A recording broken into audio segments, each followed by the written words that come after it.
universitarios son responsables de lo que van a hacer.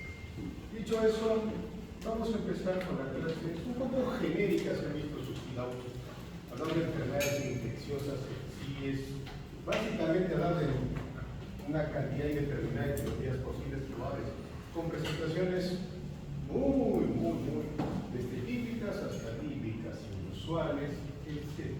Lo que vamos a hacer ahorita es un marco general para entender el concepto de infección. Recuerden, hay tres conceptos básicos. Todos pueden hacer y van a hacer una infección en algún momento. No todos van a hacer una sepsis con esa infección. No todos van a llegar a un shock séptico. Todos se van a morir de infección. Entonces, partiendo de ese principio, hay que recordar lo que han visto en semiología, lo que han visto en microbiología y lo que dominan de farmacología. Como se han dado cuenta en los primeros, sin contar la primera clase, las tres primeras clases son enfermedades en general, luego viene tratamiento empírico y luego viene sepsis. Y después viene el desarrollo de cada uno de los agentes etiológicos conocidos y por haber.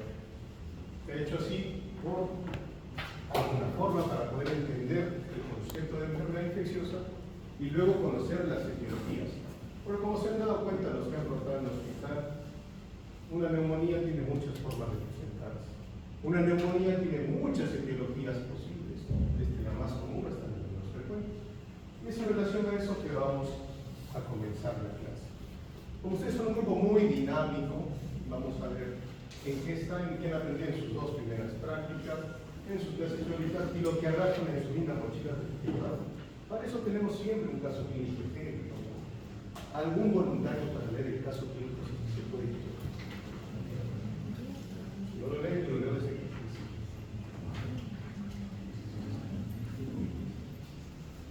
Siempre cuando vean un caso clínico tienen que entender a qué grupo etario pertenece, qué comorbilidades tiene y cuál es la forma en que se presenta. Vamos a leer nuestro lindo casito clínico y cómo lo afrontarían cada uno de ustedes. Un caso común, paciente varón, 68 años de edad, ya como un adulto mayor, tiene antecedentes de enfermedades crónicas. Es hipertenso, tiene una hiperplasia maligna de próstata y además tiene una enfermedad pulmonar obstructiva crónica estable. Cuando vean el EPOC en medicina 2, ahí van a ver que el EPOC condensado y exacerbado. Recibe tratamiento con enalapril para su hipertensión, talsulosina para su hiperplasia y broncodilatadores para su EPOC. El paciente acude estuporoso. Si se acordaban los estados de conciencia cuando llevaron semiología, hablaban de que estaba alerta hasta que llegaba al coma. Este está en un paso de llegar al coma. Acude a urgencias por fiebre de 72 horas. Es un tiempo corto de enfermedad, 3 días. 38.5. Y entonces lo que llamamos escalofrío nosotros, son los españoles un poquito voltosos.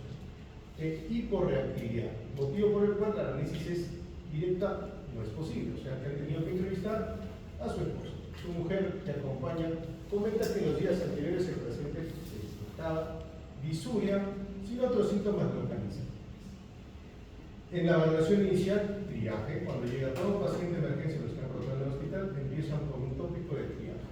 El paciente presenta una presión arterial de 92,55, una frecuencia cardíaca en 5 latidos por minuto, una frecuencia respiratoria de 28 respiraciones por minuto y una saturación por pulsoximetría de 90, oxígeno ambiental con una temperatura de 37.5 al momento de dormir. ¿Qué harían ustedes con su paciente? Ustedes son los que van a llegar al tópico y lo van a hacer. ¿Alguien tiene alguna idea qué va a hacer con su paciente? El objetivo de esta clase es que por lo menos puedan hacer una aproximación inicial para abordar este paciente.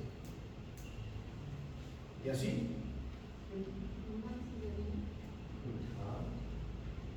Primero, ese es tu plan de trabajo. Algo más. Recuerden, cuando ustedes piden un examen, lo piden en base a una sospecha diagnóstica. Primero tienen que establecer con sus pacientes qué tan grave está.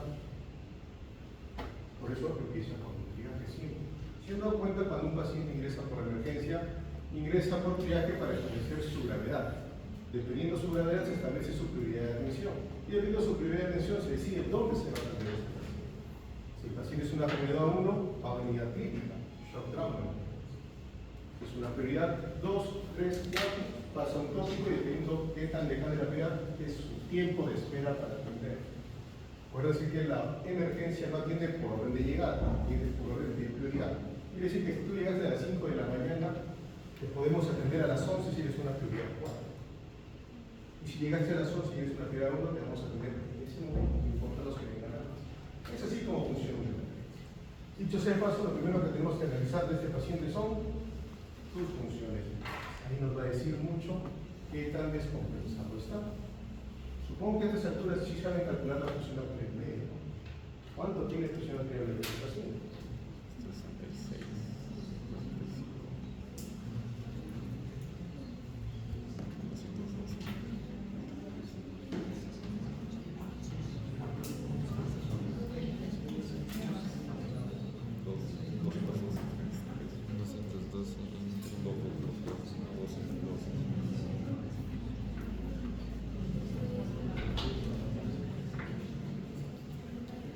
¿Alguien más quiere participar y decirme cuánto tenía de función arterial media?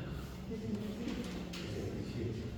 Si revisamos diferentes scores, algunos trabajan con la presión media corta del 70. Eso lo da software gracias a este sistema. O sea, ya comienza a tener criterios de gravedad del paciente. Si quiero ser más austero que hizo el QSOFA, ya no se usa, pero sí nos puede evitar en lugares donde no tenemos accesibilidad a un laboratorio rápido, que el paciente está grave. Damos QSOFA, tu paciente está francamente inestable. Presión arterial sistólica menos de 100, no tiene. ¿Cuánto tendrá de ganos? Está en estupor. Ya tiene menos de 15. Tiene capacidad de compensar de forma adecuada, por eso tenía una emergencia indirecta. Entonces ya tenemos otro puntaje. Y si vemos la frecuencia respiratoria que decía más de 22, tiene 3 puntos, solo con ese score rudimentario que nos puede ayudar a establecer gravedad de nuestros pacientes solo con sus funciones. ¿Listo? Cuando ustedes se enfrentan a este paciente, estos son lo que tienen que tener. ¿Cuál es el diagnóstico del paciente? Porque en base a estos diagnósticos sincrónicos iniciales que planteo, voy a plantear el plan, pedir el hemograma, el examen de orina que han sugerido por la clínica focal urinaria que tenía mi paciente en los previos. ¿Qué pruebas complementarias? Y eso me va a raíz de lo que estoy sospechando.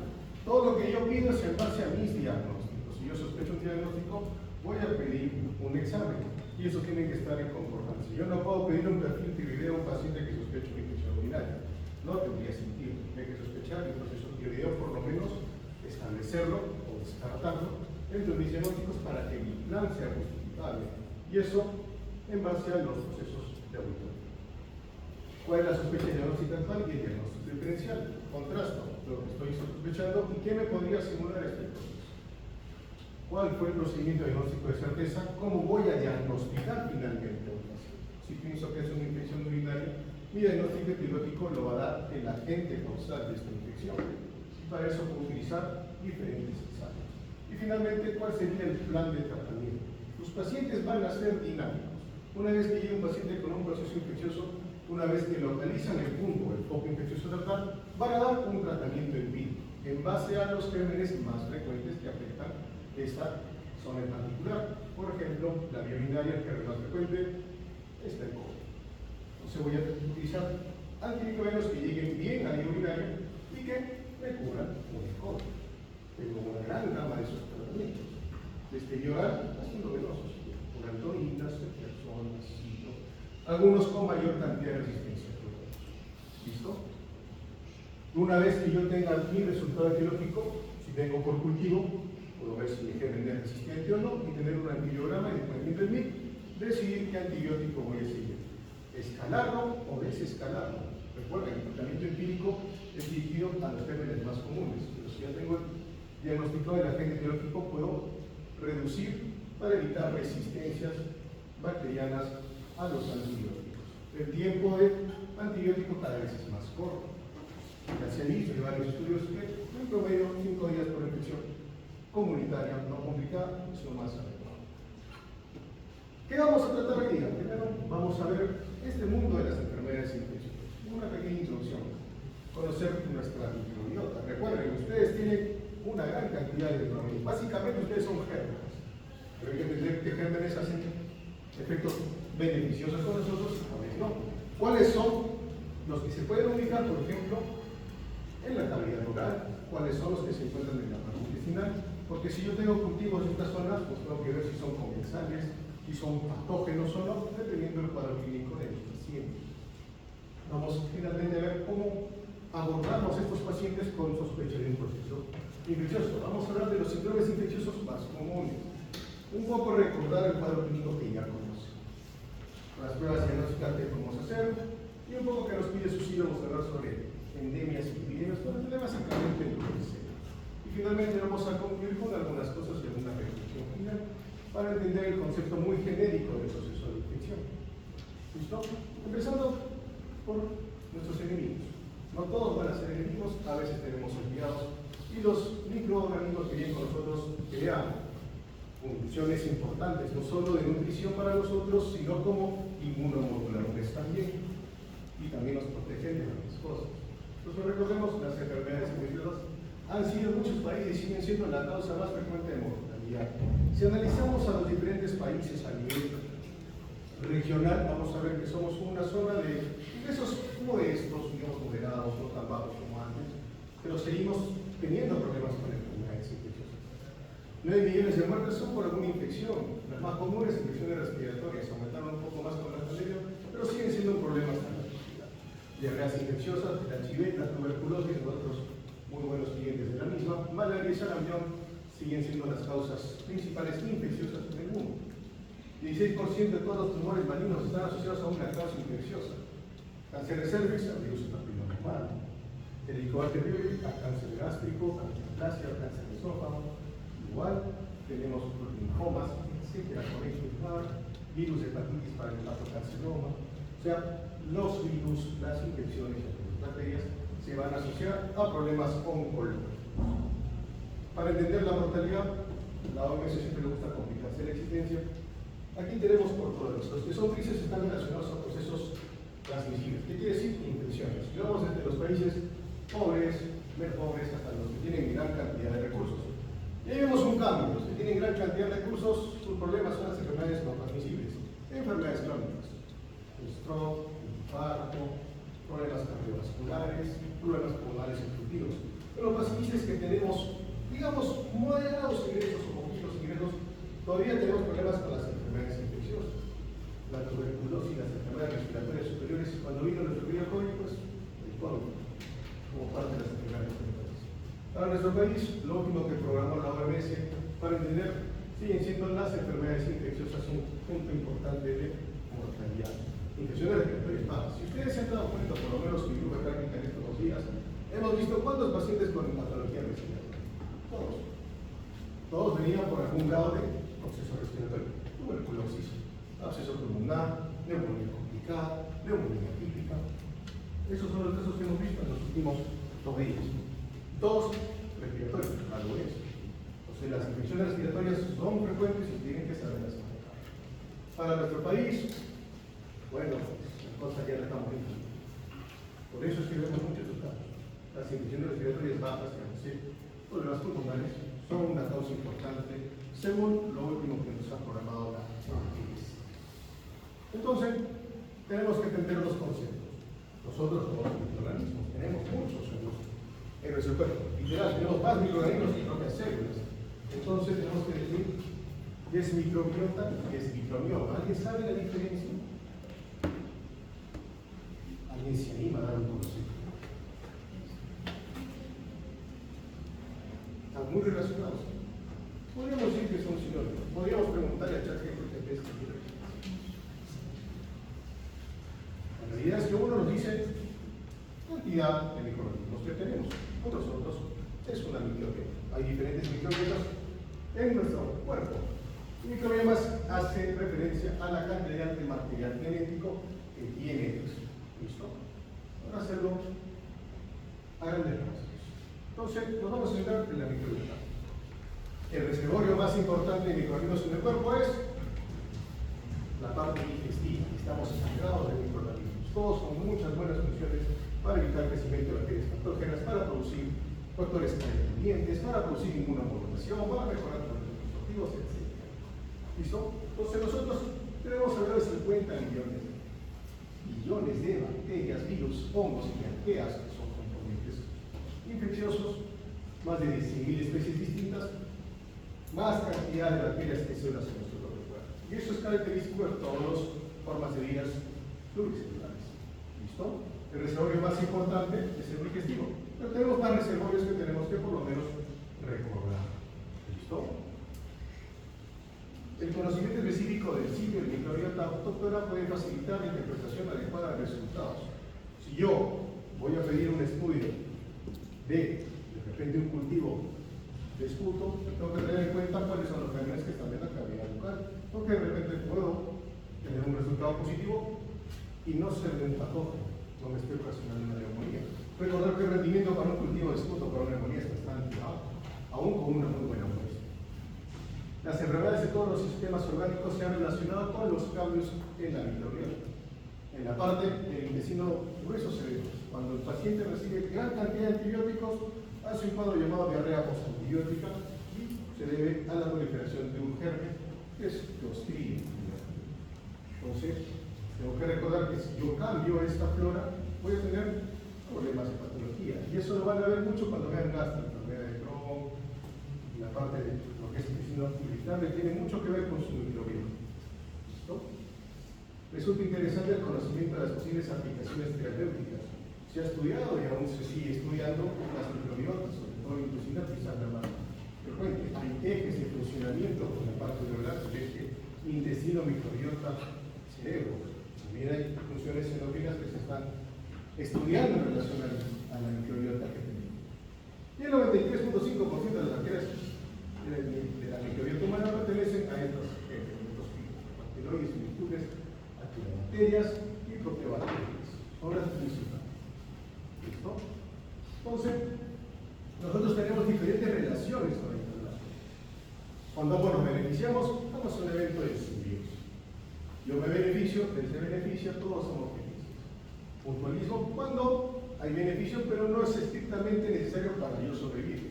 Me da beneficios, pero sin su presencia puedo seguir mi vida igual a bacteria. Comensalismo, uno se beneficia, el otro le paga. También pasa. ¿Listo? Y finalmente, las relaciones de parasitismo, todas estas patológicas, llegan y destruye o daña al organismo. Y tenemos diferentes oportunistas. Lo más común, de ahí viene el nombre, los parásitos. ¿Listo? Nuestras floras pueden ser permanentes, bien con nosotros probablemente se mantienen en el tiempo, pueden ser transitorias, dependiendo, colonizaciones por estancias prolongadas, de repente en áreas de fertilización, en áreas de cuidados intensivos, la flora también va a cambiar. O finalmente invasores que van a venir, van a dañar ya nuestro organismo y nos da nuestro proceso infeccioso, nos infectamos. ¿Listo? La piel, quizá nuestro órgano más grande, quizás el que nos defiende más, el que trabaja todos los días, también tiene su propia flora.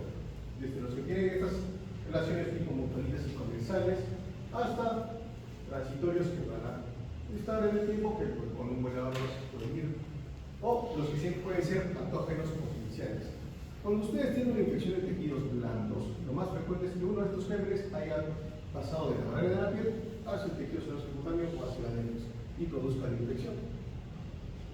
Recuerden que esta bacteria es la más frecuente de nuestra piel. En el ojo también tenemos bacterias, pero estas no pueden estar mucho tiempo porque tenemos acciones. Nuestra lágrima va a eliminar la mayor cantidad posible y el lavado va a hacer lo mismo con la raza como nuestro lindo para saber. Pero también tenemos bacterias. La parte respiratoria también tiene sus propios esteroides, por eso cuando yo hago un cultivo tengo que tener en cuenta cuáles vienen conmigo, porque a veces hago aspirados nasofaringios, a veces hago aspirados orofaringios y puedo encontrarme con estos lindos gérmenes que están ahí.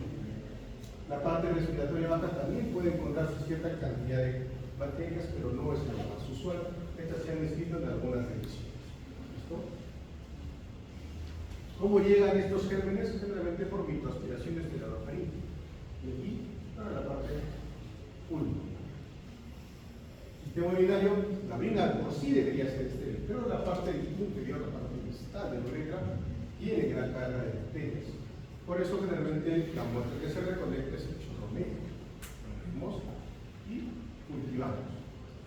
La vagina tiene su propia flora normal. Cuando hay cambios en esto, hay muchas patologías. Cuando lleguen la parte ginecobstetricia, ahí se van a dar cuenta que todas estas, cuando faltan estos lactobacillus, comienzan a generar problemas. ¿Listo? Nuestra boca tiene gran cantidad de bacterias. Los microorganismos fregados van a ser digeridos por nuestro querido ácido láctico. El estómago también puede tener bacterias y estas se pueden transformar en patógenos. Hay muchos que pueden estar colonizados por Helicobacter pylori y no tener un proceso ulceroso. Por el contrario, otro grupo, una vez que tiene, hace una ejecución, que depende de otros factores propios. Igual, duodeno no tiene tanta cantidad porque es un sitio de mezcla entre factores ácidos y álcalis del proceso digestivo.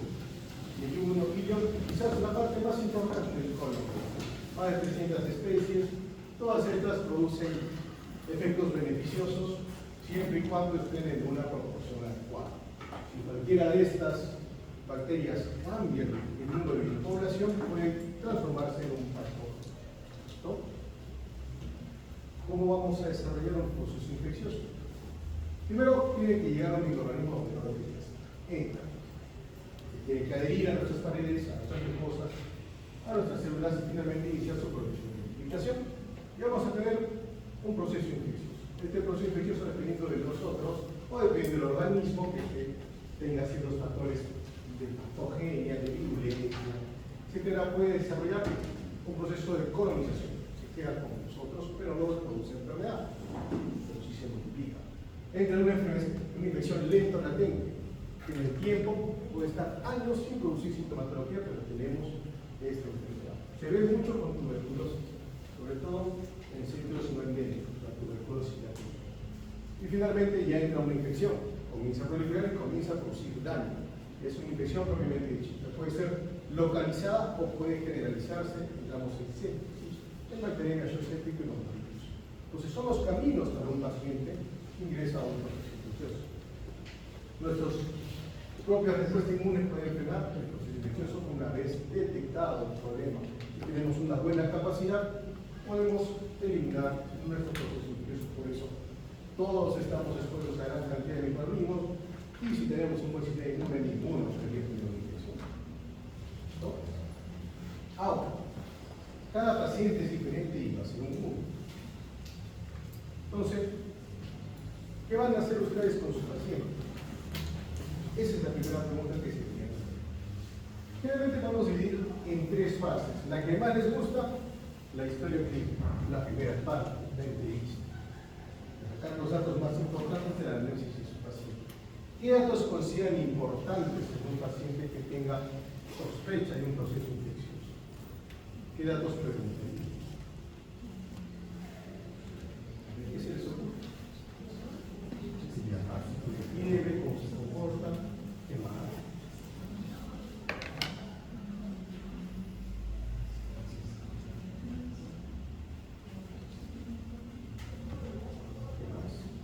Muchas cosas que tener que preguntar a un paciente con alguna sospecha de infección, dependiendo del foco que esté teniendo el paciente. Primero voy a buscar los signos asociados al foco. Tengo un paciente con sospecha de una patología pulmonar, tos, fiebre, van a ser los marcadores de focalidad respiratoria. Si es urinaria, disuria por la actividad que es pulmonar, fiebre. Van a ser los extremos.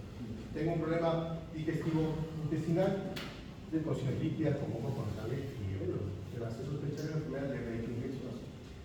¿Listo? Pero también hay que tener otros acápites, sobre todo en los pacientes. Recuerden, en la historia clínica tenemos que buscar los factores de riesgo que tiene mi paciente para hacer una infección. Si todos hicieran infecciones, pues imagínense, todos los que estamos aquí, ahorita tenemos una infección activa. Entonces, sí, hay factores de riesgo que predisponen a mi paciente a hacer infección. ¿Listo? Antecedentes de otras infecciones que ya han tenido. Muchas veces, lo ocurre, vienen pacientes con infecciones urinarias recurrentes.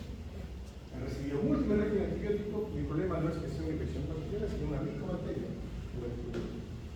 Entonces, tenemos que tener en cuenta cuántas veces ha tenido infecciones, qué debe necesitar o qué se quedaron, o no, qué tipos de antibióticos ha utilizado, qué esquemas ha completado para ver sus factores de riesgo para resistencia. Conductas de riesgo, no para ser químico. relaciones sexuales riesgosas, usa drogas parenterales, porque van a estar expuestos a otro tipo de infecciones. Ocupación, ciertas ocupaciones, ustedes, por ejemplo, tienen mayor riesgo ocupacional de infecciones. Por eso, teóricamente, la universidad les ha pedido que completen cierto calendario de vacunación. ¿Listo? Pasatiempos, algunas enfermedades sociales con algunas actividades recreativas, sobre todo cuando están expuestos a aguas. ¿Listo? Alimentación. Recuerden que los alimentos pueden favorecer infecciones. Leche no pasteurizada, lucenas y demás.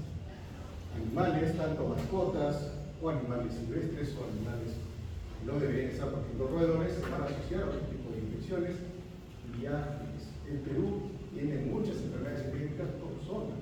¿Se han dado cuenta? Acá no hay dengue. En el norte del Perú hay huevos de dengue. Y pacientes vienen del norte acá. Y si no tenemos en cuenta que vienen de una zona endémica, pues se nos pasa este diagnóstico. Recuerden que el dengue es la fiebre, dolor abdominal en las fases, hasta que después se relaciona hemorrágica y se muere. Entonces, no solo dolor abdominal y fiebre, el abanico de posibilidades diagnósticas es muy amplio. Pero si tengo el antecedente de viaje, comienza a reducir. Entonces es importante tener en consideración eso. Luego el examen clínico. ¿Con qué objetivo? Primero, funciones vitales. Establecer la gravedad del paciente. Lo más fácil es lo que a veces se obvia, las funciones vitales. Y estas están alteradas, ya nos dice que el paciente está grave y requiere una accionar, reanimación del volumen, utilización de noradrenalina, manejo con la depresión. Las infecciones en la piel van muy de la mano. Hay enfermedades exantemáticas infecciosas, cuando lleguen pediatría se van a alimentar con eso. Ganglios, a veces se olvidan de buscar los paquetes ganglionares, también se los árboles infecciosos. Y el examen regional, ¿por qué? Si yo sospecho que mi paciente tiene una endocarditis infecciosa, tengo que tener una puerta de entrada, según catete, los paredoras laterales o factores de riesgo para la endocarditis. Y finalmente, cuadro clínico, un soplo reciente, un soplo, shock, hemorragias en pastillas, diferentes cuadros clínicos que me hagan sospechar de este proceso. Igual es para una infección urinaria, para una osteoartritis, para una osteoartritis infecciosa. Y una vez que yo puedo localizar o aproximar mi foco, voy a pedir mis pruebas complementarias. Para abordar una infección general, nuestro recuento de glóbulos blancos, para ver si hay leucocitosis, hay neutrofilia, hay infección izquierda, hay eosinofilia, hay leucocitosis, hay neutropenia. Muchas variables pueden encontrar en marcadores inflamatorios, diversos PCR de los principales, analizar cada líquido corporal abierto para ver si lo puedo cultivar, dependiendo de lo que yo sospeche. Finalmente, los cultivos con pruebas específicas y pruebas de imagen, dependiendo qué poco esté sospechando. Regresemos al paciente más sencillo. La neumonía. Cuadro clínico, paciente diabético, con otro paciente viene con tos, fiebre, malestar general, de 3 días de duración. Sospecho que tiene una neumonía, por el examen clínico encuentro un síndrome pleuroparenquima, de derrame y crepitantes infecciones de base. Le pido tomograma, sonografía y diagnóstico un proceso neumónico basal derecho. Con eso arranco tratamiento clínico. Dependiendo si tiene criterios estéticos o no según sus funciones vitales, puedo solicitar un hemocultivo que me tenga mayor rendimiento, que de repente el cultivo es puro. O puedo pedir un cultivo esputo y al resultado valorar el germen que desea. Hay muchas cosas que podemos hacer. ¿Listo? Factores de riesgo para hacer infecciones. Entre más extremos en la vida tengan, peor es el resultado. Y ustedes, bueno, los que han hecho parte conmigo, han visto el abuelito de 94 años de edad, una promesa en el fútbol, que tiene una infección respiratoria severa. ¿Por qué la hace? Porque justamente está en el extremo. Igual son los menores de edad. Los pacientes pediátricos son los que hacen también procesos infecciosos. ¿Listo? Enfermedades crónicas, a la cabeza, cáncer, a la cabeza, diabetes mellitus, enfermedades renal crónicas, cirrosis. Estos pacientes hacen con mayor frecuencia infecciones, igual los oncohematológicos. Incluso tienen un capítulo aparte que dice neutropenia febril, justamente es un manejo. ¿Listo? ¿Qué medicación utilizada? Si un paciente recibe corticoides, recibe inmunomoduladores, recibe quimioterapia, recibe radioterapia, porque eso va a debilitar el sistema inmunitario y lo vuelve propenso a hacer infecciones. O ha recibido tratamiento antibiótico, ¿cuánto tiempo? ¿Qué antibióticos? Finalmente, sí, tiene alcoholismo, ¿no? El alcoholismo se asocia con malos desenlaces, en general en diferentes patologías, y se han tenido procedimientos invasivos. Muy frecuente que el paciente tenga una cirugía estética y venga con un proceso infeccioso en los siguientes días. Entonces hay que recordar los procedimientos invasivos, porque ahí voy a cubrir una prueba de limpieza invadido zonas donde no debería estar. Usualmente ocurre en este tipo de infecciones. Factores de riesgos epidemiológicos, viajes, a donde se ha ido. Recuerden, no es lo mismo tratar una diarrea de un paciente que viene del sudeste asiático y una diarrea que viene del Perú. No es lo mismo un paciente que viene del extranjero que hace una diarrea en el Perú que un paciente autóctono que hace un proceso diarreico. ¿Listo? Historia de ingesta de agua o alimentos sospechosos, alimentos mal cocidos, alimentos fermentados, leches sin pasteurizar o aguas contaminadas. Historia ocupacional. Los profesionales de salud estamos expuestos a un montón de infecciones, prácticas historias de riesgo, uso de drogas, transfusiones, exposiciones a vectores, contacto con pacientes con enfermedades transmisibles. Recuerden, epidemiología básica, las enfermedades infecciosas se transmiten. Lo vimos en el COVID, lo disfrutamos mucho, esos tiempos en soledad fueron muy buenos. Entonces, la infección es esparce, algunas se pasan más rápidas. ¿Listo? Por eso, queremos prevenir, siempre tenemos que preguntar nuestro estado de vacunación. Cuando vean pediatría, esto casi va a ser entrevista en todo. Y los adultos a veces se olvidan que también se tienen que vacunar. Los profesionales de salud a veces se olvidan que tienen que tener también su régimen vacunal. Tienen que vacunarse. A veces se olvidan porque creen que no se han infectado. No, se infectan. No hay que descanso y después tienen que cambiar la guardia. Eso no conviene. ¿Listo? El entorno. No es lo mismo un paciente que se infecta en la comunidad que se infecta en entornos hospitalarios. Ahí ya tenemos que pensar en resistencia. Si tengo un paciente que estuvo hospitalizado para 25 días, tenía 78 años, se fue de alta, y los 3 días regresa y me viene por fiebre, tos, dificultad respiratoria, ese paciente es una neumonía hospitalaria. Y ese paciente tiene germen de resistencia. Si no cobertura, germen es para una neumonía hospitalaria. Cuando vean las guías múltiples que existen de neumonía, hay una guía que dice neumonía intrahospitalaria. La neumonía asociada a cuidados de la salud, mal llamada, realmente se trata como un paciente comunitario, pero para que tengan en cuenta también que puede existir ciertos patrones de resistencia. ¿Listo? Medicación, sobre todo la medicación antiinfecciosa. ¿Qué esquemas de antibióticos utilizado? ¿Cuánto tiempo utilizado? ¿Qué germen se ha aislado? Por ejemplo, si tengo un paciente que se fue de alta y tenía múltiples correctivos por pseudomonas, pero esta pseudomonas no le producía química a mi paciente, y después de 2 o 3 meses viene por un proceso respiratorio algo severo, probablemente esta pseudomonas sea la causante de esta infección respiratoria y la voy a corregir como parte del tratamiento empírico. Mientras que vamos a ver eso después. Los medicamentos que puede recibir, como lo mencionaba antes. Recuerden los antibióticos, a veces se olvidan. Sobre todo se ven pacientes que hacen problemas infecciosos hospitalarios. Vi un paciente hace como 2 semanas que comenzó a ir con deterioro progresivo de su función respiratoria. Y la pregunta es, pero si no hace fiebre, ¿de qué es infectado? Entonces que sí hacía fiebre, solo que estaba con metanizol cada 8 horas. Ahí quién va a hacer fiebre. Y para cómo tenía metanizol y paracetamol cada 8 horas. ¿Quién va a hacer fiebre con esa combinación? Entonces, los antibióticos no pueden enmascarar algún proceso, sobre todo en pacientes hospitalizados. Y debido a todo eso, vamos a valorar qué antibiótico puede ser el más adecuado para el paciente. Teniendo en cuenta las guías internacionales o no. Conductas de riesgo, no se olviden, siempre es motivo frecuente de pregunta a sus pacientes si tienen conductas de riesgo. Ahorita en el servicio tenemos un paciente con reciente diagnóstico de HIV, que viene en proceso de neurotoxicosis. Infección oportunista en un paciente que tiene cositas visuales.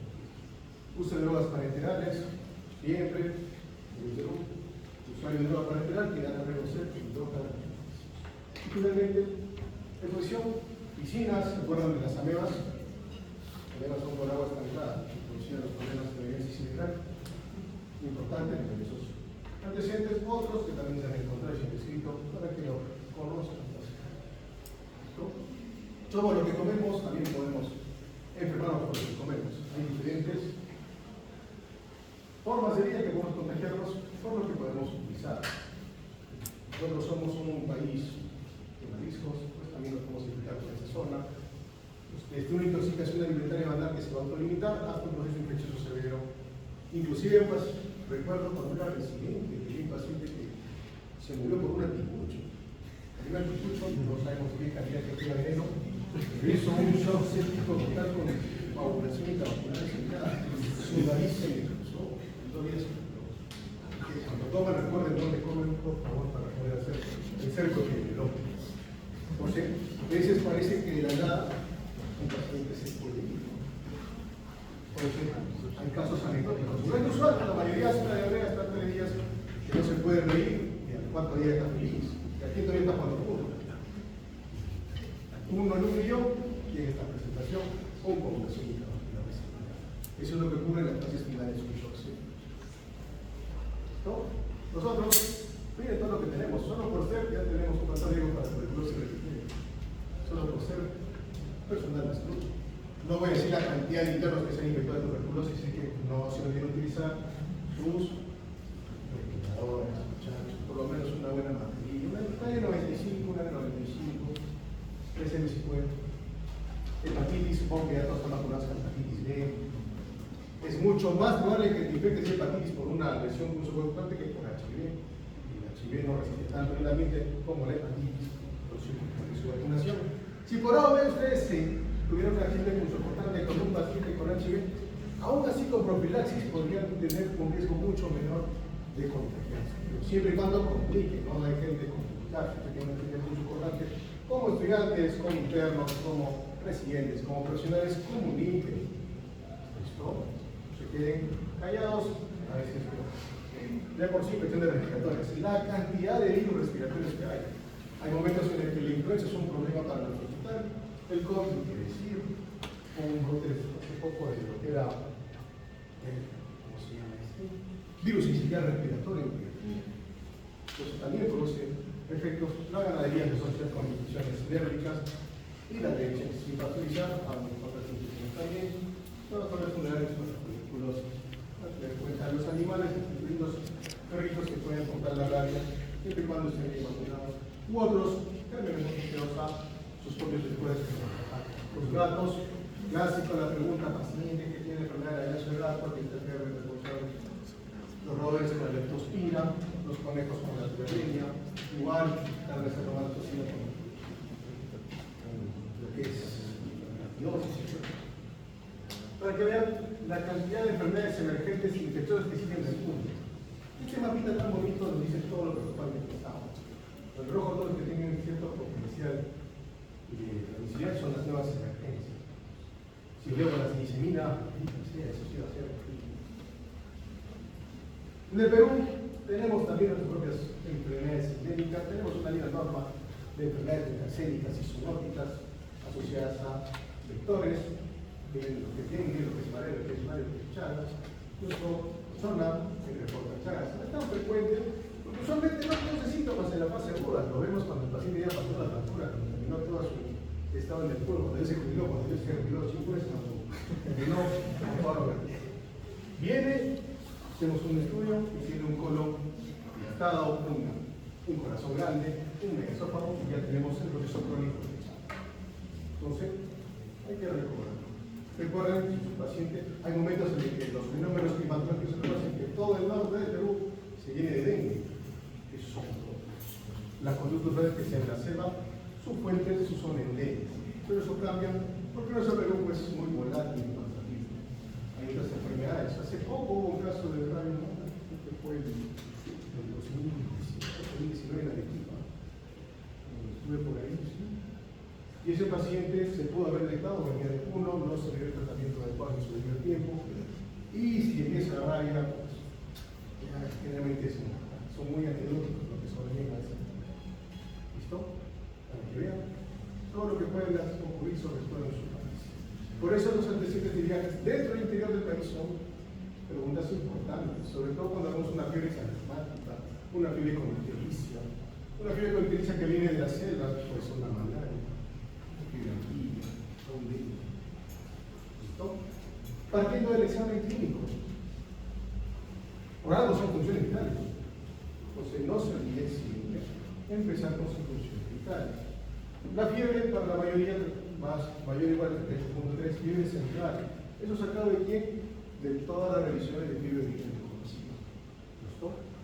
Ahora, cuando hablábamos de SIRS, más de 38, menos 36, ya hacían sospechar un proceso infeccioso.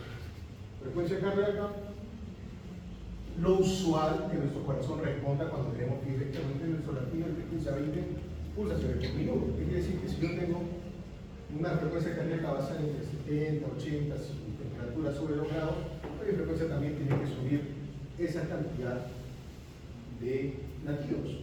Si son 70, 2 grados, 40 latidos por minuto, 70 más 40, ya me dice cuál sería nuestra respuesta esperable. ¿Por qué? Porque hay infecciones que cursan con bradicardia. Hay pacientes que hacen fiebre bradicardia, ya me hace pensar otro tipo de infección. Y eso tiene un nombre, el signo de Javier, para que lo sepa. Más del 93% de lo que da SIRS. Listo, presión, punto de línea lo dio sepsis 3, menor de 70 en lo que es presión arterial media. Pero 70 o tiene el curso más menor de 100 la presión arterial media. Frecuencia respiratoria, para sí será mayor o igual a 20, para lo que es un sofa mayor o igual a 20. Entonces, dependiendo cuál queramos aplicar a nuestro paciente, para poder establecer su calidad. Cualquiera es una buena fuente. Lo importante es que utilicen alguno, pero no sé que no utilizan ninguno. En su Running Sepsis del 2021 ya nos dijo cuál es el mejor en cuanto a orden. Si no tienes nada, el curso va. Antes de eso, el caso de virus que se puede utilizar, y mucho antes, que todavía sigue hablando, el SOFA completo. El problema del SOFA es que no solo requiere función mental, requiere una laboratoria, es lo que lo limita. Y yo el curso SOFA lo puedo hacer a cualquier persona que está sentada en esta institución, lo puedo hacer con cualquier paciente, y apréndanselo cuando estén en su zona rural, ahí no tienen nada, si su paciente tiene un curso SOFA, así los puntos, refiéranlo, no tienen pierde, está grave su paciente, ya sea por una infección o por cualquier otra cosa. ¿Listo? Por eso siempre pregunto. La revisión con función vital es decir, me basta con toda esta enfermedad que ya requiere un examen. ¿Fue el curso? ¿Es suficiente para el diagnóstico? No, no es suficiente para hacer un diagnóstico de una enfermedad infecciosa. El CIS lo puede dar N cantidad de procesos no infecciosos. Y el curso no puede dar N cantidad de procesos no infecciosos. Pongamos el curso un stroke va a tener el Glasgow, va a tener aumento de frecuencia respiratoria y depende de la causa puede tener la frecuencia menor de 60. Pero generalmente tiene una pancreatitis, puede tener fiebre, puede tener una frecuencia cardíaca elevadísima, una frecuencia respiratoria mayor de 30 si viene raro primario, y puedo tener alteraciones en el programa, tanto hacia arriba como hacia abajo. ¿Qué problema? Una pancreatitis, que no requiere tratamiento antibiótico, salvo que se demuestre una infección de tejido pancreático o una infección concomitante. A veces se infecta la granulina. Entonces, siempre recordamos, para evitar el pacientes con infecciones de causas no infecciosas, lo que existen, todos los que utilizamos bloqueadores, los que tienen bloqueos AB, o ciertas drogas para la fiebre. Y, finalmente, ciertas infecciones, salmonella, micoplasma, leptospira, u otros por dolor de urgencias, alicias, dengue, pegatina, fiebres hemorrágicas, todo tenemos. Entonces, como ven, es un mundo complejo y cada vez nos vamos a complicar cada vez más la existencia. La fiebre no siempre es infecciosa, hay otras causas de fiebre. Un paciente con un stroke puede hacer fiebre, puede hacer fiebre. Incluso un paciente con rima podría hacer una fiebre, y no ser con un proceso infeccioso. Y acá nos dice el causas de fiebre, infecciones alérgicas. Si no, autoinmunes, pacientes con lupus debutan con fiebre, tienen fiebre que es muy difícil de manejar, oncológicos que se diga, fiebre, también asociar medicamentos, sobre todo los que son los steroides neurolepticos malignos asociados antipsicóticos, son la población olvidada por Dios, que son los psiquiátricos. Bueno, enfermedades endocrinas, trastornos de tiroides, hipertiroidismo en la cabeza, y otras que podemos encontrar. Igual, tenemos muchas que pueden producir solo un proceso jurídico, o que tenga fiebre en un paciente que ya se hospitalizó.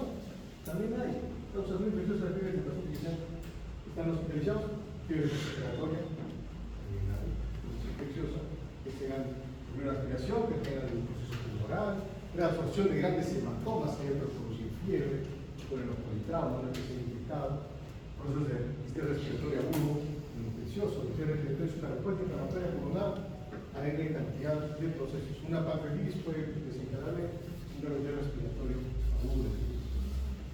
Como ven, hay que valorar varias cosas. Y una cosa que hay que valorar bien es los tejidos juntos. Muy importante las infecciones en la piel, porque hay N cantidad de capítulos, sobre todo en pediatría, de fiebres exantemáticas. Entonces tenemos diferentes lesiones que podemos encontrar en la piel.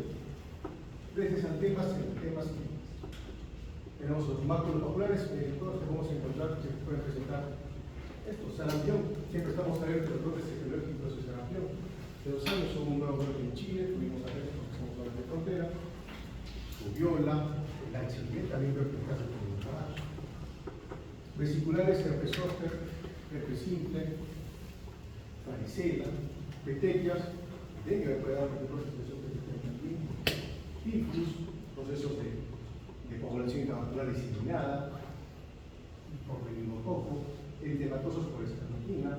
Las imágenes para recordar así de bonitas son sarampión, un exantema, eritematoso concluyente, la rubiola más de lo mismo. Cuando ustedes, futuros pediatras, de su chamba, nosotros vemos generalmente este tipo de exantemas coliformes asociados a pacientes con inmunosupresión, HIV en la cabeza, el FIMBAT también lo encontramos, o petequiales asociados a infecciones hemorrágicas, de cómplices de sarampión, exantemas por FIMBAT,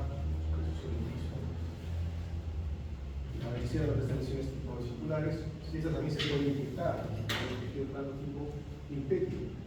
El zóster, ese es frecuente, y de emergencia, o la vacuna contra el zóster, más de 50 años prematura, sale caro del Perú, pero se puede, o se puede infectar, o hacer una perfusión ocular fundamental. Entonces, o también lesiones vesiculares por el simple o por toxal. La piel es un punto importante a tener en cuenta en el examen clínico de un paciente con sospecha de infección. Hay que buscar, hay que preguntar, hay que ver. La meningococele viene estas lesiones por población de autoridad del meningococo. En esa población como quedan las manos. El dengue también nos puede dar petequias por hemorragia, por el consumo de plaquetas, por la fiebre, el problema agudo.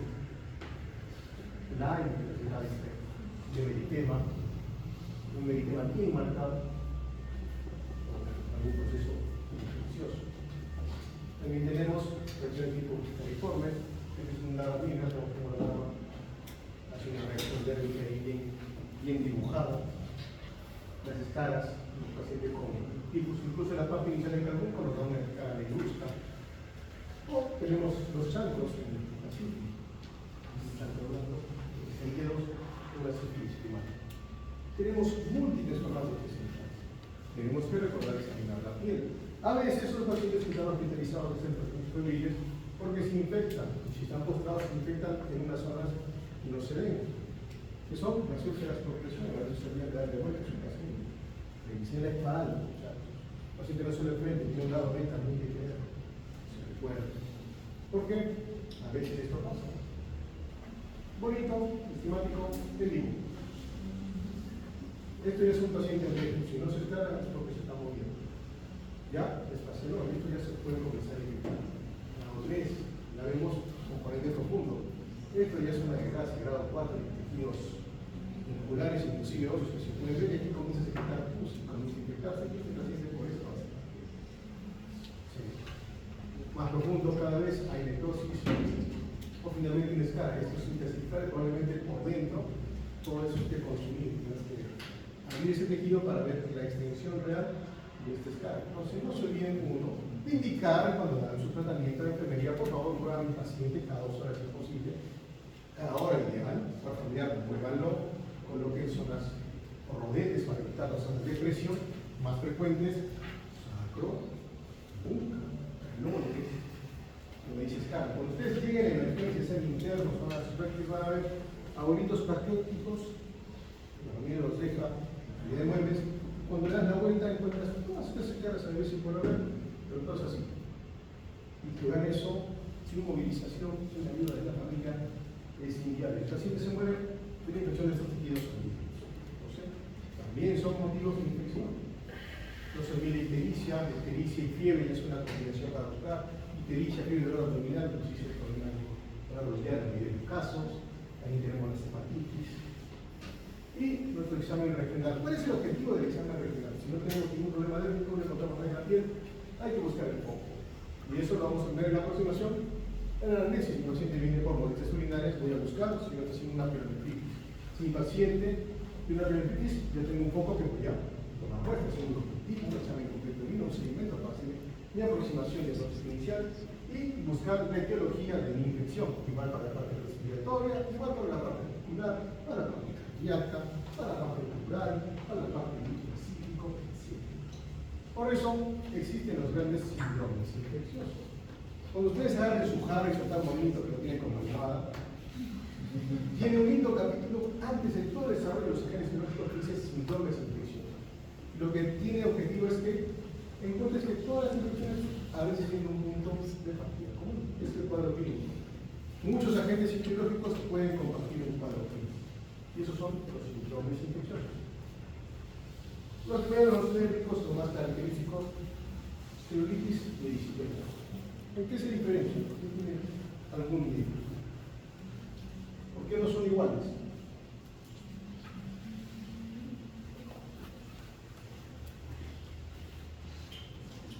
La respuesta está en la profundidad. Erisipela es como sucede. La celulitis es la escutana. Cuando vemos el tema, uno va a estar más circunscrito, el otro va a ser difuso. No se preocupen, vamos a hacer una imagen para que tengan un recuerdo. El cuadro clínico es lo que ya conocen en cirugía. Eritema, calor, dolor, edema. Bueno, tenía nombre propio, pues. Entonces, ese es para una infección de pies blandos. Pueden ser infecciones más profundas, con necrosis, compromiso muscular, compromiso de fase. Y ahí vamos a tener infección tisular, sinusitoxicidad sistémica, un paciente febril constantemente, leucocitosis, invasión de región de fase aguda, alteración hemodinámica del estado general, dolor intenso, porque estos tejidos blandos, una cantidad de enfermedades nerviosas existentes ahí es horrible, bulas, necrosis cutánea y, si son nervios, podemos tener formación de gas y crepitación. Tú le pides una tomografía, puedes encontrar gas en el tejido blando. Tú palpas y vas a encontrar como gas. Finalmente, edema y tensión, incluso pueden ser síndrome compartimental, con compromiso vascular por la cantidad de edema que tienen que ser debilitados para poder ser tratados. Unos semanas un paciente alcohólico, sin familia, que vino con un proceso más que todo delirante, pero que tenía un proceso infeccioso en una zona que no se animaron a explorar. Era una infección a nivel genital, toda la calidad genital. Cuando tengan tiempo, busquen la manera de comer, no es una linda pesadilla. O sea, el paciente tiene que ser examinado por nivel de presión hídrica. A veces una pequeña visión aclara el panorama del paciente. No se olvide. ¿Y qué digo? Características de las otras de miel, mielicéricas, como decía, la erisipela, como es técnico, es bien circunscrito. Tenemos un punto de partida. La celulitis se pierde, vemos el tema, pero en algún punto se pierde. El otro no, muy bonito. Se ve. Playa y costa. Y la faseitis ya se comienza a ver necrosis, como dice fascia, gran cantidad de edema. No se entiende. Los gérmenes más comunes relacionados a infecciones de las partes blandas, epidermis, impetigo, los pequeños antilococcos. Y la dermis, la erisipela, es el protococo, y así seguimos, para hipodermis, la celulitis, la parvovirus resultante, los antilococos y los pitococos, los proteógenes, en la fase, también se pueden meter estos. Y el músculo también. Si se han dado cuenta, todos son comensales de la piel. Generalmente estas infecciones vienen por una puerta de entrada, una picadura, una rotura, lesiones por rascado, heridas. Entonces, a tener en cuenta. La neumonía es otro síndrome infeccioso también importante. Neumonía comunitaria, neumonía asociada al ventilador mecánico, neumonía intrahospitalaria, neumonía típica, neumonía asociada a la zoonosis. Hay muchas formas de apuntarse la neumonía. Pero cuando el grito no es tos, temperación, fiebre, puede generar dificultad respiratoria entre mayor compromiso pulmonar tenga, signos clínicos de consolidado pulmonar, signos clínicos de un síndrome pleuroparenquimal, con enfermedades asociados, taquicardia, un suministro accesorio, convulsión, shock, y no se olviden las escalas de utilización para regular estos pacientes. Algunas son clínicas y otras ven la cantidad de casos. Comunitarios, se lo toca la cabeza. En pacientes hospitalizados pero no en cuidados intensivos, tenemos los genes. En UCI tenemos los genes y vemos cómo va cambiando el espectro. Hace poco vimos un paciente, estoy hablando del paciente que vimos el día ayer. Un acceso tubular. Cuadro clínico es el más tóxico, hay generalmente una TC de neumonía o cuadro clínico muy similar. Todos, puede ser una turna, partida y puede ser anisalizada. Y se ve bien bonito un nivel hidráulico. Si nunca habían visto uno, hay que tener una acceso tubular. Algo se va a decir. Puede que este paciente ya tiene una caverna o que es científico complicado. Usted no va a decir, como la y vamos a hacer por ahí insugestivos. Y vemos todas las que se pueden producir por acceso pulmonar, dependiendo cómo sea construido. Si es por un émbolo, tenemos diferentes gérmenes, igual, es primario. Entonces, como ven, el cuadro clínico lo pueden producir múltiples agentes etiológicos. Por eso hay tratamiento empírico para cada uno de estos síndromes. ¿Listo? Endocarditis, aquí tenemos todos los signos clínicos que podemos encontrar en la frecuencia y problemas técnicos, por ejemplo, aquí tenemos las manchas de Janeway, o las hemorragias de Castilla, o los signos de necrosis asociados por los embolos sépticos que uno va mandando. Cuando estuve en Lima, ahí bonito en la UCI, tenemos un paciente bastante relativamente joven, convocable, de unos 60 años, que vino justamente para hacer su tratamiento cardíaco para recargar. Cambió una válvula porque había hecho una endocarditis. Hasta el día que ingresó no tenía esto. El día siguiente hizo un embolosético que se comió la mitad de su cerebro. Estos pacientes rápidamente hacen eventos que así como es lista, los pueden hacer operados. Ya después de eso no pudo ser convocado, no pudo ser operado y finalmente terminó con un shock de. Como ven, detectarlo es importante, a veces detectarlo tampoco da tiempo. El tratamiento para este tipo de infecciones, la mayoría cuando son clínicos. Y no todos los hospitales pueden hacer este tipo de tratamiento. Esa vez cuando lo vi estuvimos en Lima, en el hospital Marán de Perú, en realidad. Y al lado había una operar de licor, se venía el día siguiente. Me hicieron ello. Me dijo de artritis infecciosas, monoarticulares, poliarticulares, gonorrea, bastante bonito de artritis infecciosa. Vemos dolor y acá vamos a agregar que impotencia funcional, el dolor a la movilización. Los genes que podemos encontrar, dependiendo si es monoarticular, si es crónica monoarticular o si es poliarticular. Bien, hay infecciones y vemos cómo pueden ir cambiando el espectro de nuestro tratamiento. Osteomelitis, generalmente tenemos la vertebral, la tuberculosis causante de la misma, brucelosis también, o la hematógena, asociada a huesos largos, o la más común, paciente que se operó por alguna lesión ósea y pues hizo una infección aquí donde estaban sus granitos, está teniendo pus. No va a venir de otro lugar, pues el hueso, ¿no? A veces los disqueridos son mucho control de las cosas de tener esa realidad. Pero es parte de también hay infecciones abdominales, peritonitis, primarias, en los países que producen ascitis, la peritonitis bacteriana espontánea, el paciente cirrótico, empieza con dolor, signos peritoneales y hay un líquido acítico abundante. Luego punzó cultivo y con visión clínico tengo una aproximación y hizo tratamiento empírico con el cultivo, fue tratamiento etiológico. Con las secundarias, cuando algo pues, se rompió, un cuadro pendicular complicado, una perforación gástrica por una úlcera penetrada, etc.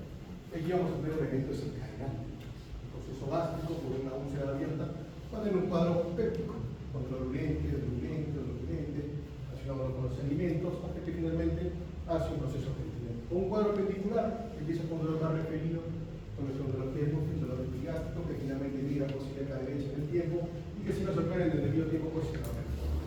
Y hace una peritonitis por contenido fecal, porque no debía estar, se va a la calidad peritoneal. Entonces encontramos este linocito, eso es bien, que es aire en la calidad abdominal. Tenemos nuestro diafragma, ya tenemos aire, tenemos eso, proceso pendicular. Son pacientes que tienen que ser operados en las próximas horas. A veces nos intentan un poquito más, 1 o 2 días. Ese pasa. Diarrea también. Recuerden, hay diarrea no infecciosa, no toda diarrea es infección. Hay diarrea por, no sé, diabetes, algún proceso de intoxicación alimentaria, transitorio, por toxinas.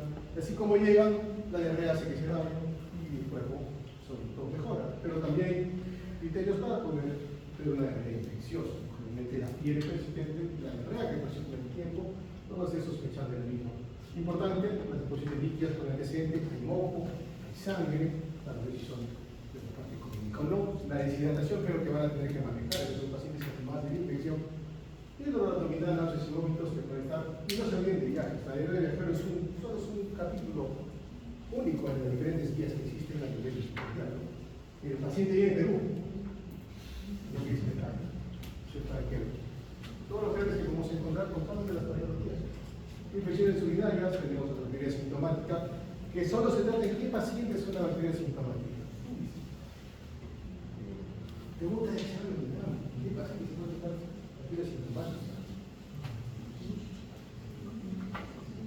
Esa gestante, las interpretaciones son las gestantes.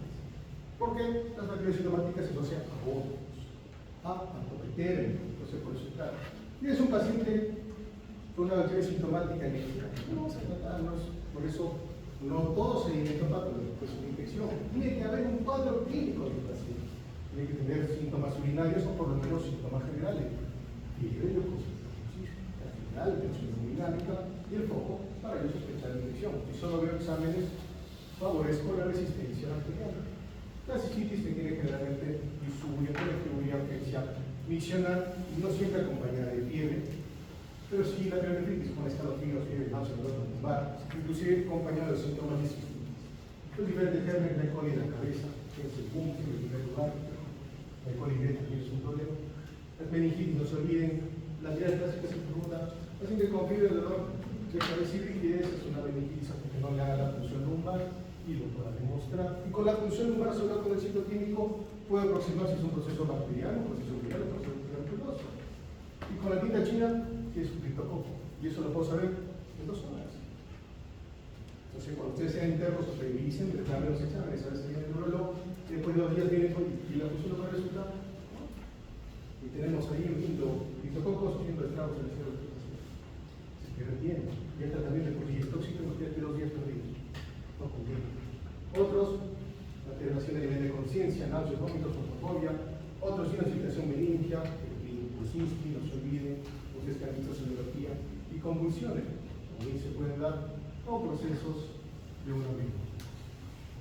Y todo eso nos lleva, una vez que nosotros tenemos un cuadro clínico compatible, un poco probable, vamos a hacer nuestra aproximación diagnóstica solicitando desde los exámenes generales para ver la repercusión sistémica de este paciente hasta los exámenes para el diagnóstico etiológico, lo que hacemos por el teléfono.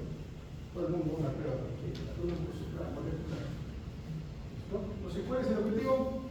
Tenemos diferentes pruebas diagnósticas. Las iniciales, pues saliendo recuento del lóbulo ocular. Vamos a ver si hay una leucocitosis, hay una leucopenia, ambos se pueden relacionar en procesos infecciosos. Vamos a ver si hay también algunos procesos virales de leucopenia asociados con el virus, la neutrofilia, procesos bacterianos, aunque no son patoneumónicos ni nada. Se van a tener que evaluar su paciente. Los neutrófilos se asocian a bacterias, linfocitos a virus, parásitos aerosinófilos. Eso es a grandes rasgos.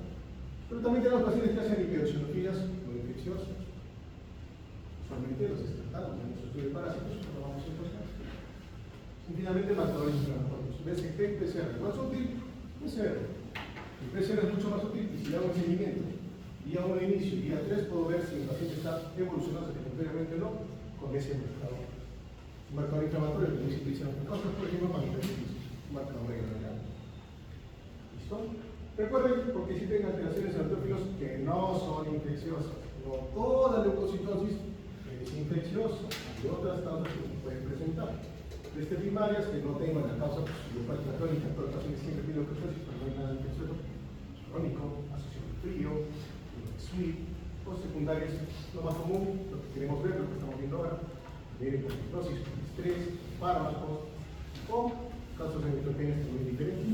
Personas sin uso. Entonces, para neutropenias también tenemos lo mismo, para neutropenia infecciosa, puede ser de tipo, puede ser de glucemia. Una semana y media vimos una paciente con 106 leucocitos. Esa paciente no tenía una infección, lo que tenía era una infiltración de médula por un SEA de cervix. Paciente joven de 25 años. No se olviden, los pacientes jóvenes también hacen procesos oncológicos. Por eso es importante el screening, por eso son importantes los controles de riesgo. Y por eso es importante la vacunación, digo, se considera humano en la cabeza para la infección y el desarrollo del cáncer de células. La velocidad de sedimentación también se puede dar en múltiples enfermedades, sobre todo inmunes. Es parte de los diagnósticos para artritis celular gigante, para artritis reumatoide, lupus eritematoso, por malignidad, leucemia, linfomas, carcinoma, mieloma, u otras por hipersensibilidad a drogas también se pueden elevar. Entonces, los marcadores inflamatorios no son específicos, por eso es una sumatoria de con mi paciente y dosis PCR de ST elevada y un cuadro focal, eso sí es una infección, un demás. Si solo tengo un marcador, puede ser cualquier cosa, no necesariamente una infección. Recuerda, unidad clínica. Y finalmente, pruebas de aproximación. Para el foco, radiológicas, puedo tener una radiografía de tórax, doble, una ecografía, una tomografía, una resonancia, un PET izquierdo, delitos corporales, con análisis ejecutivos, citoclínicos y demás, para sífilis, para etiopregulatorios, encefalografía, pericárdico, puedo drenar abscesos y cultivarlos, la sangre debería ser estéril, las bacterias no pueden hacer problemas, puedo cultivar orina, puedo cultivar heces, tener en cuenta mi flora, mi microbiota, con el objetivo de buscar etiología, puedo hacerlo por cultivo. Hago mi cultivo, mi antibiograma y me da el germen. Por ejemplo, un E. coli, productora de tetradermosis, que producido resistente a todas las hematocrinas, quinolonas y solo sensible a los antibióticos. Un tratamiento de aorta, o puedo hacer pruebas moleculares, porque está en boga. Puedo hacer yo de una muestra escruto, análisis molecular para micobacterias, para virus, como decimos en pandemia, para otros virus, para otras bacterias, para hongos, con diferentes paneles para poder tener resultado etiológico en horas. La desventaja es que es costoso. En nuestro medio no se da porque, pues, no, bueno, muchachos, no como si gastar 1000 soles en un examen, que de repente fue mal pedido y imagínense la batería haciendo una cobertura y llegamos. Entonces, hay lugares donde se puede hacer. Entonces, tenemos una muestra, valoramos por cultivo, tenemos la identificación de germen, su antibiograma, y con EMI decimos el antibiótico, o identificación directa, ya sea por visualización a través de una microscopía directa, por diferentes definiciones para buscar, por ejemplo, el BK, lo hacemos por la microscopía directa, con una muestra de punto con buena carga de ácido, vamos a encontrar la TEO y al día siguiente le dice, va 3 cruces. Yo lo salvé con visita a mi casa. Por cierto, tengo riesgo de tuberculosis. O lo veo directamente por microscopía óptica. Pruebas de componentes a través de antígenos o a través de restos de ácidos nucleicos, ARN o ADN de nuestras bacterias o nuestros virus. Así vemos la carga viral, por ejemplo, en lo que es VIH, en lo que es hepatitis. Productos, toxina, podemos encontrar toxinas en orina a diferentes infecciones. Podemos encontrar también patrones de resistencia. En la tuberculosis se utiliza mucho las pruebas moleculares de EXPA o genotype para ver resistencia a nucleobásico o resistencia a diferentes fármacos y dar tratamiento más rápido y dirigido, con el fin de disminuir la tasa de tuberculosis resistente. Hay muchas herramientas y conforme vayan viendo las siguientes clases, van a ir dándose cuenta cómo se nos citan diferentes bacterias, cómo se comportan cada una, porque las van a estudiar. Los cultivos, recuerden que cada cultivo va a tener cierto rendimiento. Les punto para que sea una muestra adecuada, tiene que cumplir esa característica, tener más de 25 neutrófilos y menos de 10 células bacteriales. Se les comienza por cada momento para que ese cultivo sea, pues, interpretable. La sensibilidad es baja, aún solo con expresión grave, con cultivo de punto. Y es muy variable, puede que no sea el germen que está el problema. Y se encuentra solo rendimiento en un 50% con estos pacientes que tienen hemocultivo positivo, el germen que ha causado la infección. O sea que su rendimiento no es muy mucho. O sea, cuando yo pido cultivo de punto a un paciente, tengo que tener en cuenta si realmente está en capacidad de darle una buena muestra que puede interpretar, si no estoy pidiendo exámenes por uso. Cuando ustedes llegan, ven a un paciente, pasan visita, le piden tanto cultivo como si fuera una fertilidad. Le cultivan la orina, le cultivan eso, le cultivan el aire, le cultivan el moco, le cultivan todo lo que pueden cultivar. Y al final esos resultados no se pueden interpretar porque si no tienes un foco, lo que puedes encontrar son microbiota. Puedes encontrar tu propio germen de tu paciente y al final estás matando su microbiota. Los hemocultivos son muy útiles, pero van a tener rendimiento dependiendo en qué contexto lo queremos utilizar. Mi recomendación es cuando dijeron los amigos españoles, en su excéntrico iniciatis, pues está valorando el cultivo, probablemente tenga batería, probablemente no tenga batería, sí, ¿no?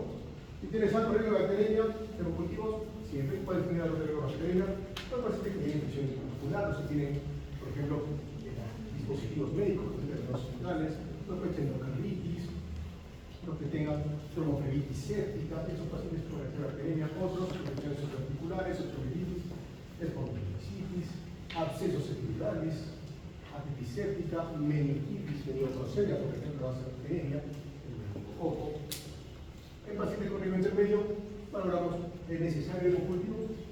Si no hay posibilidad de tener la muestra ideal del foco primario, pues podría ayudarnos a encontrar el germen y hacer el diagnóstico, sobre todo en pacientes que tengan dispositivos que tenemos infecciones crónicas, en colagitis, en abscesos hepáticos, en infecciones de derivación microespontánea, en nefritis, en celulitis grave asociada con movilidad. Es usual que yo le diga un hemocultivo a todos los pacientes que vengan con celulitis. No tendría fundamento ni sentido. Porque usted dice si realmente tiene riesgo y en qué pacientes podría hacerse beneficioso. Y bajo riesgo, normalmente no vas a necesitar un hemocultivo. No es pedir por pedir. Si tengo una fiebre aislada, para hacer un hemocultivo. No tiene mucho sentido. Fiebre postoperatoria, neumonía que tiene la comunidad y no grave, tampoco tendría por qué pedirse un hemocultivo. Sí, para tu paciente con el acceso pulmonar seguido, que tenía 31.000 leucocitos y está en ventilación mecánica el día de hoy. Es un paciente que está netamente séptico, está en fases críticas de la enfermedad con disfunción respiratoria renal y hepática. Es un paciente que, por su característica, debe tener hemocultivo. No tanto como el paciente que hemos visto el día de hoy, que estaba en una neumonía basal, de hecho, con el neumónico, pues, que probablemente no se benefició porque todavía no tenía esa enfermedad. Si vemos tu curvo, pues no tenía ningún. De repente mañana tiene dos. Es posible. No se olviden, para valorar a un paciente si está entrando en ejercicio o no, tenemos sus constantes en funciones vitales. Si ya tenemos alguna alteración ahí, es conveniente buscar signos de disfunción orgánica. Y con eso también pueden intentar dos o más, hablamos de una sepsis según las definiciones del sepsis 3. Y ya me dicen que los tener, puede tener cierta particularidad de interpretar los exámenes, ¿no? Si tengo un paciente con una enfermedad crónica en estadio 5 en diálisis, obviamente es una enfermedad avanzada, ¿no? No es que rescatarla porque tenga 5 y ya tiene 4 puntos. No, hay que interpretar los exámenes en contexto del paciente. La mayoría están dados para pacientes que no tienen ninguna comorbilidad, que de hecho disfunción orgánica aguda. También hay disfunción orgánica aguda renal en pacientes crónicos, por eso hay que tener cuidado con la interpretación. Lo que vamos a pedir para ver hígado, bilirrubinas totales, creatinina para ver la enfermedad, el gajo que deben saberlo hacer. Si no lo saben, aprendan a hacerlo, para utilizar de aquí hasta el cambio de escala. A nivel cardiovascular, medir la presión es fácil. Si lo hacen bien, porque hay mierda. Y la parte respiratoria, una gasometría básica. Relación, presión parcial de oxígeno entre la presión inspirada de oxígeno y nos da la gravedad de nuestro paciente. Acá también hay que interpretarlo bien en los pacientes que el foco sea respiratorio, que iba a cambiar por donde está el foco, no por disfunción. No es lo mismo en paciente de disfunción en un puro sepsis con respiratorio, donde sí el problema es el problema. Como vemos, tenemos un proceso infeccioso y tenemos diferentes escores para poder trabajar. El TUSOFA que se estaba utilizando los sepsis 3 allá por el año 1600, pues ya tenemos el puntaje y el SOFA. ¿Qué vamos a hacer con este paciente? ¿Qué vamos a buscar? ¿Cómo vamos a manejar el antibiótico lo más rápido posible? No sé qué decía eso. Igual los mismos conceptos trabaja en su rayo de sepsis. Los últimos hemos sacado de su rayo de sepsis del 2021. Y esto es parte del diagnóstico que lleva el concepto de sepsis 3. Sepsis es algo que se investiga constantemente, que cambia constantemente, probablemente las líneas de condición. Los mediantes creo que será este año, hay algunos ajustes en estos conceptos, es muy importante. Igual, todo lo que puede alterarse en un paciente cuando hay un daño orgánico circulatorio, es lo que puede hacer y cómo lo voy a encontrar en el paciente. Si tengo un problema circulatorio, voy a tener isquemia tisular. El paciente con un shock séptico puede hacer necrosis de todas las extremidades. No sé si se acuerdan de un caso en Lima que terminó con una amputación cuádruple de extremidades. Un shock séptico, el compromiso circulatorio. La noradrenalina, que es el fármaco de elección, también es un fármaco que produce constricción sistémica, puede asociarse en el proceso vital. Tú lo salvas, pero no. Entonces, a veces hay que tener en cuenta que esto puede ocurrir. O sea, tengan en cuenta a la hora de informar a sus pacientes. Probablemente ese paciente no se informó la verdadera gravedad de su problema. Tener un shock séptico ya de por sí es una mortalidad alta, no 10%, no es nada especial, 10% de un país de primer mundo, que se han hecho los estudios. Ese 10% aquí puede aumentar un poquito más de lo que tenemos. Que no afecta a la parte respiratoria, pero lo que va a ocurrir en la parte renal, lo que podemos tener en la parte vascular hematógena. ¿Se acuerdan del paciente del anticucho? Aquí está su problema, porque eso muere, porque eso es población vascular designada. Cuidado, efectivamente. ¿No? Entonces, ¿por qué es importante eso? Porque todo va a terminar en lo que van a hacer, que es el tratamiento. Tenemos signos y síntomas de infección, tenemos condiciones de riesgo, riesgo de resistencia a los fármacos que utilizamos, factores de riesgo para un mal pronóstico en el paciente, y les voy a definir el tratamiento que les voy a dar. Y aquí empieza el tratamiento empírico, dependiendo del foco que encontré en exploración de metástasis, es lo que voy a concluir. Y voy a dar mi tratamiento. El tratamiento empírico lo voy a valorar con los resultados que he pedido. Si el tratamiento, le pido algunos resultados para buscar el agente un cultivo, un curso, y voy a redirigir mi tratamiento una vez que tenga los resultados. Voy a ver su patrón de resistencia, voy a resumir y finalmente voy a ver mi paciente mejoró clínicamente. Los ensayos negativos que clínicamente mejorado, completo el ciclo completo de antibióticos, 5 días partimos siempre y lo retiro, no tengo el título. O salió el germen, es sensible y puedo desescalar, realmente utilizando meropenem, porque sospeché que era una infección resistente, pero al cultivo me salió un E. coli sensible a esta persona. Desescalo, antibiótico viral. Acuérdense, los tratamientos no necesitan todos estar hospitalizados. El paciente debe estar hospitalizado el tiempo que realmente necesite. Más de ese tiempo lo ponemos en riesgo de infecciones nosocomiales. Una infección nosocomial existe. Paciente joven, portador de crecimiento. Tristemente, tenía una leucemia crónica recidiva y vino para su tratamiento transfusional. Vino por una transfusión. Hizo una fiebre transfusional, pusieron que eran infecciosos, que eran 3 4 días, y al 5.º día hizo una neumonía nunca ocultada. Se murió a las 12 horas y los cultivos 7 días después le salió una neumonía. Entonces, como ven, recuerden si es realmente un proceso infeccioso o no en sus pacientes. Recuerden, la estancia hospitalaria beneficia o no beneficia al paciente. Si no la beneficia, no pretende, preferiría trabajar en la ambulatoria. Y finalmente, retirar los tratamientos. Esto es lo que generalmente se hace en todos los pacientes. Para terminar, lo que nos pide que hagamos conceptos sus sílabos, endemias, son enfermedades infecciosas que viven y se transmiten dentro de la comunidad en forma estable en el tiempo. Por ejemplo, Tacna es una zona endémica de tuberculosis, que transmite en forma regular y tenemos casos constantemente, como el que se transmite. El Perú es una zona endémica de dengue en ciertas zonas, donde hay transmisión normal durante todo el resto del año. ¿Listo?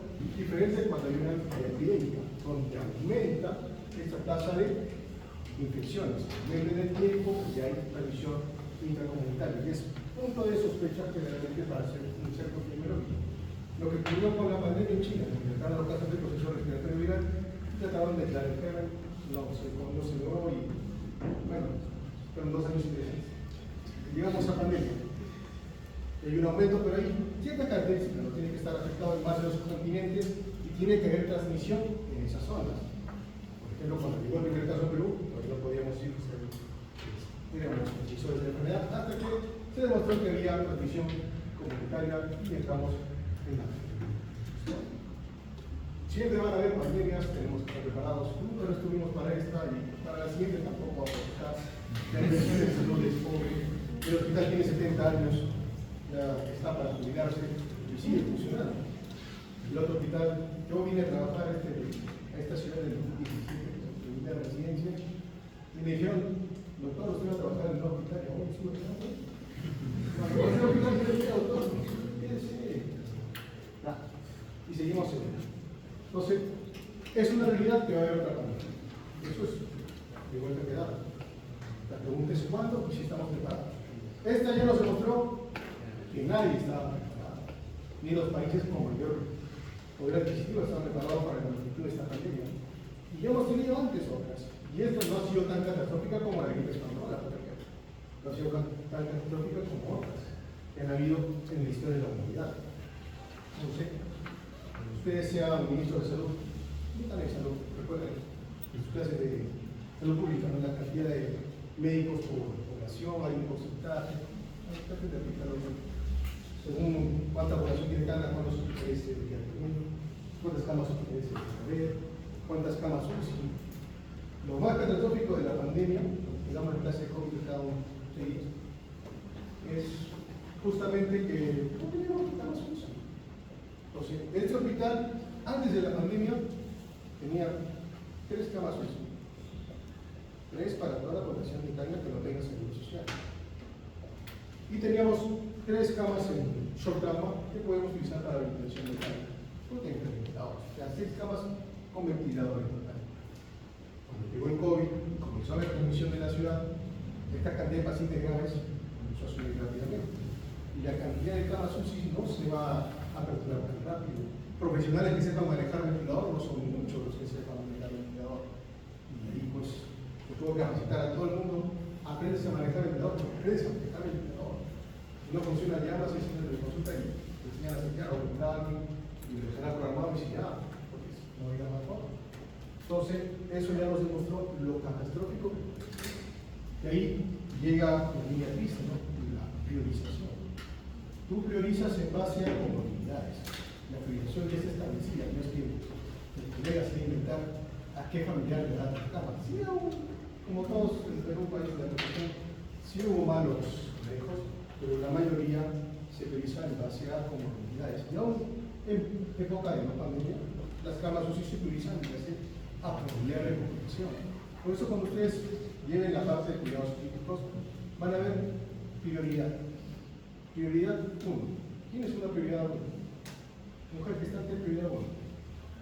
Como dice el cirujano, gestante mata pena. Son prioridad 1, igual ocurre para todos. ¿No? Los pacientes que vemos nosotros en medicina, la mayoría son prioridad 3 o prioridad 4. ¿Qué quiere decir? Que si no hay nada y tengo cama, me lo llevo.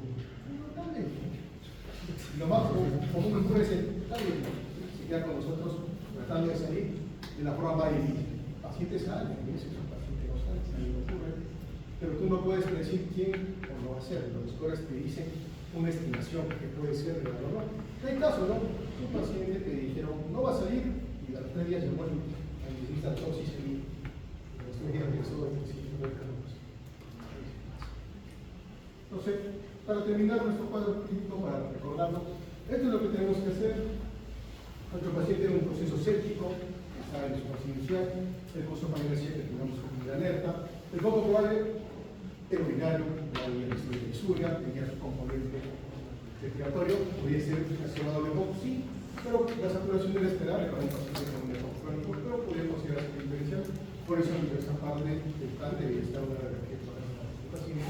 Su programa básico, buscar las disfunciones por variaciones de sepsis, una gasometría para valorar la función respiratoria y para valorar justamente la difusión orgánica, un cultivo, porque el cultivo era importante, estaba con signos sepsis y ya requería cultivos, lo mínimo para poder trabajar con el paciente. Diferencial, pues el paciente puede haber estudiado, tenía factor de riesgo, hipertenso, podía tener colesterol, o algún otro trastorno metabólico que tenemos sobre lo mismo por los tiroides. Finalmente, el diagnóstico nos va a dar su cultivo de angiograma. Cuando revisan el caso, es un paciente que tuvo una infección de orina alcohólica, iniciaron una cobertura bastante agresiva, pero finalmente se instaló con el cultivo. Creo que hay que hacer con tratamiento, una vez diagnosticado el proceso séptico, de parte de volumen, lo que van a ver en la siguiente clase con la sepsis, probablemente sepsis 1, lo que hay que hacer para nuestro paciente. Una vez encontrar el foco, tratamiento empírico para la ITI, lo que se debe hacer para nuestro paciente, y esperar la respuesta y ver la dinámica de nuestro paciente. Una vez que diagnostica, su paciente es dinámico, tiene 2 caminos, o mejora o empeora. Rara vez se mantiene igual, no ocurre mucho.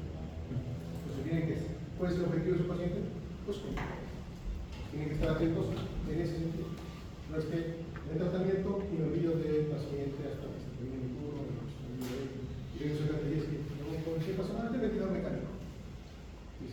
Si uno de los no debería llegar hasta el es importante el seguimiento de su paciente. Para terminar, recuérdense hacer una historia clínica a conciencia del caso de su paciente, pueden preguntar todo lo que pueden preguntar. Recuerden, tienen un bonito formato que llevaron en semiología. Agarran este formato. ¿Listo? Buscar el foco infeccioso en el examen clínico. Mi paciente en la entrevista me va a decir dónde está el foco probable. Voy a buscar los signos clínicos y semiológicos en el examen clínico. Tengo que detectar, el paciente está en sepsis, ponerse en sepsis, porque si está en sepsis, el paciente se puede morir. Si no está en sepsis, puedo tratar ambulatoriamente. Como dijo Curro, no toda la memoria es hospitalizada, si tiene más puntos, manda la UCI. ¿Listo? Solicitar las pruebas complementarias de aproximación diagnóstico etiológico según la conclusión del síndrome infeccioso del paciente. Si yo sospecho que es un alito, voy a pedirle un productivo o un PCR urinario para buscar el informe etiológico.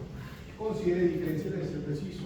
Recuerda que cuando tienes infecciones, busquen los diferenciales si es necesario. Tratamiento empírico, si yo ya diagnostiqué el proceso infeccioso y actúo el diagnóstico sindrómico, le voy a dar tratamiento empírico en gases. Si es una infección urinaria, voy a dar un tratamiento empírico para infección urinaria. La mayoría puede ser concentración, aminoglucosis, y finalmente, reevaluar el caso. Tengo que reevaluar el paciente. Si yo, por ejemplo, voy a dar tratamiento ambulatorio con un paciente con un cursero, yo voy a decir que en 3 días venga, si tiene que siendo alarma, para el cuadro emergético, para reevaluarlo. El que tiene, sigue un control, completa el tratamiento antibiótico y listo. Recuerden, algunos exámenes epidemiológicos demoran mucho tiempo en cambiar. Cuando tuvimos la pandemia de COVID, como ya es un COVID severo, si es tomografía, y a los 90 días todavía ya son unos radiológicos, pero todavía no es efectiva. Entonces, todo también demora en sacar. No es necesario pedir muchas radiografías a un paciente. A veces tiene radiografía el día 1, el día 2, el día 3, el día 4, el día 5 y el día 6. No es necesario. Todos los exámenes tienen una razón importante. Recuerden que cualquier es infecciosa, no toda leucocitosis es infección. El cisma es igual a infección. El curso alfa tiene utilidad, pero limitada. Todo cultivo positivo es infección, tiene que ver clínica. No estemos tratando cultivos por hospital. Y use racionalmente los antibióticos.